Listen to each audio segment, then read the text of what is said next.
भारताचे एकमेव सार्वभौम भारताचे एक सार्वभौम समाजवादी धर्मनिरपेक्ष लोकशाही गणराज्य घडवण्याचा व त्यांच्या सर्व नागरिकांस सामाजिक आर्थिक व राजनैतिक न्याय विचार अभिव्यक्ती विश्वास श्रद्धा उपासना यांचे स्वातंत्र्य दर्जाची व संधीची समानता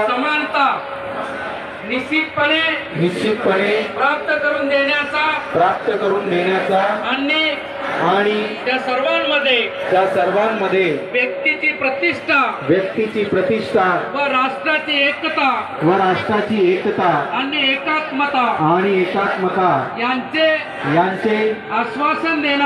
आश्वासन देणारी बंधुता प्रवर्धित करण्याचा संकल्पपूर्वक निर्धार करून आजच्या आमच्या संविधान सभेत आज दिनांक 26 नोव्हेंबर 1949 रोजी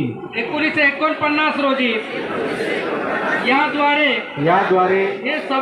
हे संविधान अंगीकृत करून अधिनियमित करून स्वतः प्रत अर्पण करीत आहोत. धन्यवाद. जय संविधान. जय भीम.